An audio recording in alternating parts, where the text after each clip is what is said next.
сәлеметсіздер ме? Кәдеңізге жарасын атты каналымыздың оқырмандары. Бүгін біз сіздермен көз катарактасы дегеніміз не? Оны үй жағдайында операциясыз емдеу жолдарымен бөлісетін боламыз. Видеомызды соңына дейін көріп, лайк басып, комментарий жазып, подписаться батырмасын басуды ұмытпаңыз. Катаракта көз бұршағының бұлдырап, қарауытып ағаруымен сипатталатын көз ауруы. Көздің көруінің бұзылысына алып келетін себептердің 80%-ын алдын алуға немесе емдеуге болады. Қайтымды соқырлықтың ең кең тараған түрі. Көз катарактасы грек тілінен аударғанда сарқырама деген мағынаны білдіреді. Катаракта кезінде сәуленің көз бұршағына өтуі қиындайды. Көздің өткірлік дәрежесі төмендейді. Катарактаның белгілеріне көру жіттілігінің азаюы, көздің тұмандануы, көз қарашығының түсі өзгеруі, заттардың қос-қостап көрінуі, жарыққа сезімталдылықтың пайда болуымен сипатталады. Статистика бойынша көз дәрігеріне шағымданып келген 3 адамның біреуі көз катарактасымен ауыратынды анықталған. Бұл ауру туа пайда болған және жүре пайда болған деп екіге бөлінеді. Туа пайда болған катаракта құрсақтағы ұрықтың дамуы кезінде пайда болады. Бұған екі қабат әйелдің жұқпалы аурулармен, тұмау, қызамық, тағы басқа ауруы себепші болады. Жүре пайда болған катаракта көбіне 50 жастан асқан адамдарда бірте-бірте үдейді.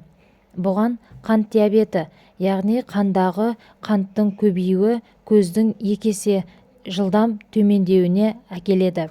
Экзема, зат алмасудың бұзылуы, ұзаққа созылған көз аурулары, көздің жарақаттанулары көз катарактысына әкеледі. Сондай-ақ ыстық температурада, балқыту пешінің маңында, сварка сияқты жұмыстарды, қорғаныш көзілдірік кимей жұмыс жасау бірте-бірте катарактаның асқынуына алып келеді. Катарактаның бұл түрінің белгісі көз алдында бірдеңе тұрғандай болады. Катарактамен ауыратын адам майлы, тұзды тамақ жемей, витаминдерге бай тамақтарды жегені дұрыс. Көз катарактасы енді басталып келе жатқан адамдар тағамынан табылуы керек өнімдер.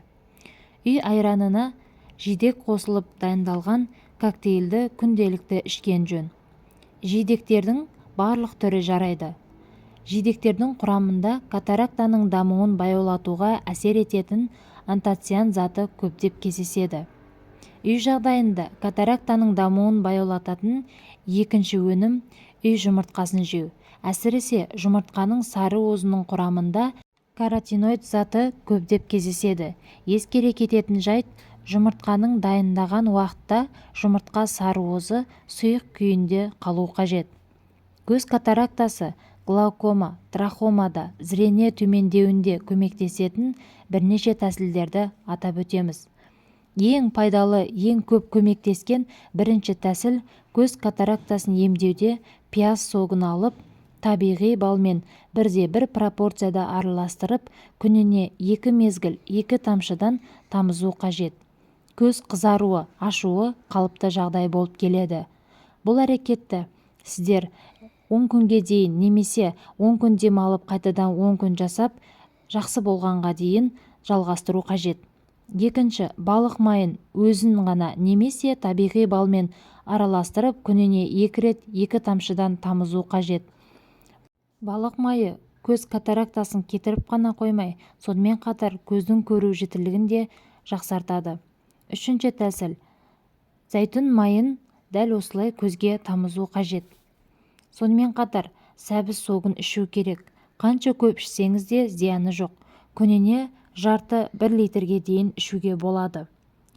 Сәбіз согы қан құрамындағы қантты түсіріп қана қоймай, холестеринді ыдыратуға да көмектеседі. Сәбіз согы құрамында каротиноид заты көп болғандықтан көздің көру өткірлігін жақсартады. Ағзаның жасаруына да көмектеседі. Төртінші тәсіл, 200 грамм стаканға толтырып шұбалшаң қазып әкеліп, суға салып қою қажет. Шұбалшаң өз бойынан лайларын шығарып тастайды. Суды 5-6 рет ауыстырып тұру қажет. Сосын таза болған шұбалшаңды суынан кептіріп, эмальді ыдысқа салып қабаттап, шұбалшаң үстіне қант сеуіп бірнеше қабаттау қажет. Осы салманы 50 градусқа қою керек. 15-30 минуттың аралығында сок бөлінеді. Сокты марлемен сүзіп алып, күніне 3-4 рет тамызу керек. Бір ай тамызып, 10 күн демалып, тағы осы әдісті қайталауға болады. Ауырғанша ауырмайтын жол іздейік. Сіздерге берген кеңесіміз кәдеңізге жарасын.